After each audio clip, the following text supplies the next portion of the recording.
हमारे पास बहुत से साधकों का प्रश्न आ रहा है कि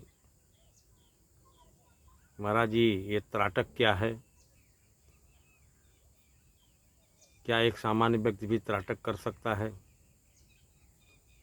इसकी क्या शर्तें हैं, क्या योग्यताएं हैं?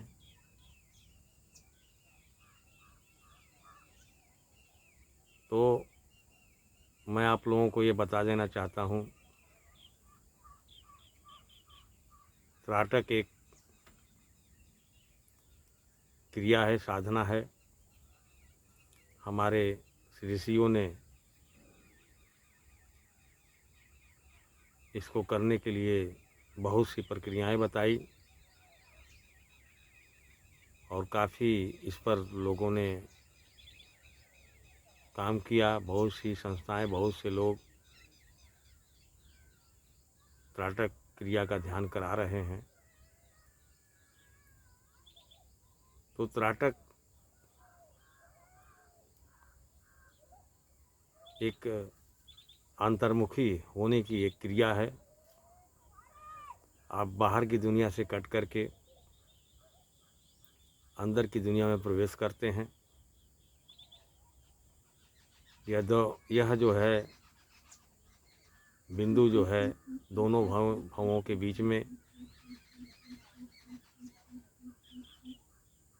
जहाँ तिलक लगाया जाता है, उसी स्थान पर तीसरा नेत्र अर्थात आज्ञा चक्र जिसको कहते हैं, इसको जागृत करने के लिए तमाम प्रक्रियाओं को किया जाता है।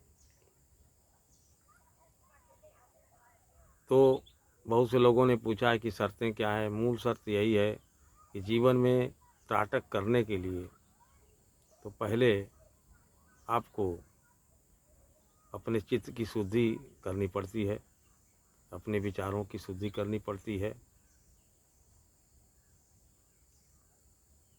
खान पान आपका शुद्ध होना चाहिए,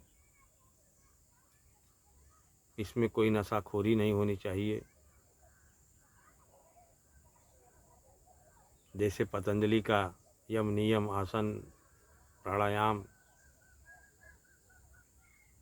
आहार प्रत्याहार, त्राटक, ध्यान, धारणा, समाधि, ये अष्टांगिक योग को अपनाकर ही हम इसमें प्रवेश करें, तभी हमें सफलता प्राप्त हो सकती है। आजकल एक ट्रेंड चला हुआ है, बहुत से लोग जो है लोग बता दे रहे हैं सम्मोहन की प्राप्ति होगी, तो बड़ी तेज़ी से इस पर लोग उतर जाते हैं, साधना करने लगते हैं, त्राटक करने लगते हैं। कोई दीपक पर त्राटक कर रहा है, कोई बिंदु पर त्राटक कर रहा है, कोई जो है किसी वस्तु पर त्राटक कर रहा है, किसी मूर्ति पर कर रहा है। तमाम प्रक्रियाओं के माध्यम से कोई मंत्र के द्वारा, तंत्र के द्वारा भी इस आज्ञा चक्र को जागृत करने का प्रयास हो रहा है। लेकिन सबसे पहले आपके अंदर वह योग्यता भी होनी चाहिए, अन्यथा इसका परिणाम भी घातक झेलना पड़ता है।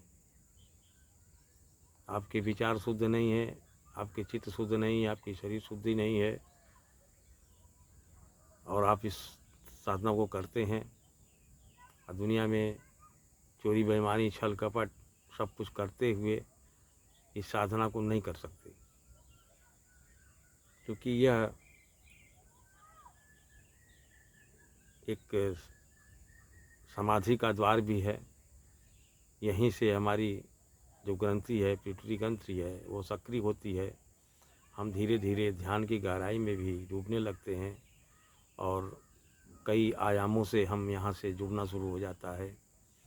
यदि हमारे अंदर बहुत से लोग हठ योग करके इसको करने की कोशिश कर रहे हैं, लेकिन जब तक आपके अंदर ये सब चीज़ों का, इन शर्तों का जब तक आप पालन नहीं करते हैं, यदि करते हैं, तो आपको अच्छा परिणाम नहीं मिलेगा।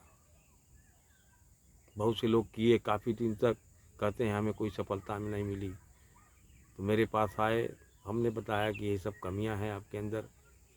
आप नशाखोरी करते हो, आप बीड़ी सिगरेट दारू तमाम नशा गांजा लेते हो और अपने विचारों को शुद्ध नहीं रखते हो तो ये सफलता नहीं मिलेगी। इसमें इसमें सबसे बड़ी शर्त है ब्रह्मचर्य।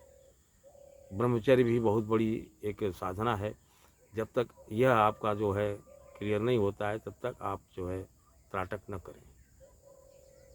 त्राटक का पूर्ण लाभ जो है तभी मिलेगा कि आप ब्रह्मचर्य का पालन करें, यम नियम आसन प्राणायाम को भी करें, और करते हुए इसको जो है अगर आप अपनाते हैं तो त्राटक करने से आपके अंदर अपार क्षमता या शक्ति प्राप्त हो जाती है। आप दूसरे के विचारों को पढ़ सकते हैं, किसी के भी रोग दोष को भी आप हीलिंग करके सही कर सकते हैं। अपना विचार संप्रेषण से किसी के विचारों को भी परिवर्तित कर सकते हैं, और इसके करने से आपके अंदर अतीन्द्रिय क्षमता का पूर्ण रूप से ज्ञान हो जाता है। आपके होने वाली घटनाओं का भी पहले से ज्ञान हो जाता है।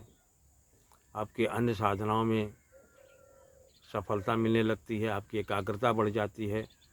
ध्यान योग की तरफ धीरे धीरे आप गहराई में डूबने लगते हैं, और धीरे धीरे बहुत जल्द ही आपके अंदर यह ध्यान इतना गहरा हो जाता है कि समाधि के कई आयाम में पहुंच जाते हैं।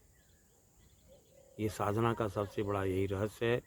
इसलिए त्राटक करो, लेकिन इन शर्तों को भी पूरा करना पड़ेगा।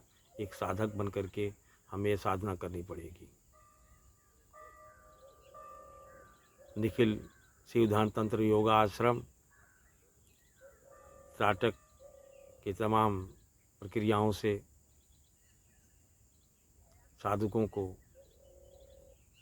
यह ज्ञान कराता है, और निरंतर निरंतर तेज़ी से लोग इस साधना में विकास कर रहे हैं। इसमें लोगों का आध्यात्मिक और भौतिक दोनों विकास साथ साथ होता है। बड़ी तेज़ी से उनके विचारों में परिवर्तन हो रहे हैं, ये देखने को मिल रहा है। यह आश्रम निरंतर निरंतर आगे भी ध्यान धारणा समाधि तंत्र मंत्र यंत्र आयुर्वेद पर शोध कर रहा है, और आगे भी करता रहेगा।